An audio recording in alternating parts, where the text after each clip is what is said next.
នេះជាម៉ាស៊ីនសង្សុតណាបងប្អូនជារបៀបរៀបពងលកាមរបស់វាអានេះគឺជាគេរៀបមកខុសបងប្អូនបាទវារៀបមកគេរៀបមកខុសអញ្ចឹងគេយកឲ្យខ្ញុំរៀបអញ្ចឹងខ្ញុំមើលឃើញខ្នើយវាចុះក្រោមអញ្ចឹងយើងដាក់អត់ត្រូវទេអញ្ចឹងផ្លាវ៉ែតវាឡើងលើខ្នើយវាបុកមកក្រោមអញ្ចឹងនេះគឺជាខុសអញ្ចឹងគឺយើងខ្ញុំចាប់ផ្ដើមរៀបទៅត្រូវវិញអញ្ចឹងយើងបបែរឲ្យត្រូវអញ្ចឹងខ្ញុំចាប់ដើមដកកន្លះវាបងប្អូនបាទហ្នឹងហើយអាក់វារបស់វាហ្នឹងហើយអាក់វាយើងដកចេញមកនេះយើងរៀបឲ្យត្រូវវិញបងប្អូនហ្នឹងហើយរៀបយកដាក់ខ្នើយវាស្រួចឡើងទៅលើរួចផ្លាវ៉ែតពីលកាំងវាឡើងមកលើដែរអញ្ចឹងបងប្អូនហ្នឹងហើយផ្លាវ៉ែតពីលកាំងហ្នឹងឡើងមកលើ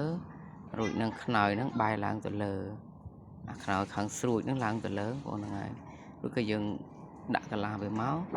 រួចគេហ្នឹងហើយនេះត្រង់ឡើងទៅលើហ្នឹងហើយត្រង់ឡើងទៅលើដូចដៃខ្ញុំច្អល់ហ្នឹងគឺត្រូវហើយបងប្អូនរួចនឹងផ្លាវ៉ែតវាបាទនេះផ្លាវ៉ែតខ្នើយវានៅក្រោមហ្នឹងដាក់ឡើងទៅលើដែរផ្លាវ៉ែតវិលកាំងបងប្អូនបាទហ្នឹងហើយ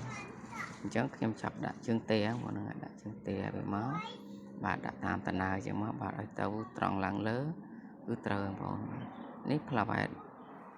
វិលកាំងវាដាក់ឡើងលើដែរបាទអានេះគឺខ្ញុំរៀបត្រូវហើយបងប្អូនណានេះផ្លាវ៉ែតដែលខ្ញុំចង្អុលបាទវិលកាំងផ្លាវ៉ែតវិលកាំងឡើងទៅលើខ្នើយហ្នឹងអាស្រួចឡើងទៅលើគឺត្រូវហើយបងប្អូនណាបាទដាក់ដូចខ្ញុំដាក់ចឹងមកត្រូវហើយអានេះគឺជាម៉ាស៊ីនសង្សុតកាត់ស្មៅបងប្អូនហ្នឹងហើយវាមានបញ្ហាខុសតង់បងប្អូនបាទមានគេខ្លះឬអីខ្លះចឹងម្ចាស់គេរៀបខ្លួនឯងក៏មិនដឹងគឺវាខុសតង់បងប្អូនហ្នឹងហើយអញ្ចឹងខ្ញុំរៀបត្រូវហើយបងប្អូនត្រូវខ្ញុំគ្របរបស់វាវិញបាទគ្របខ្នើយរបស់វាវិញបងប្អូនបាទ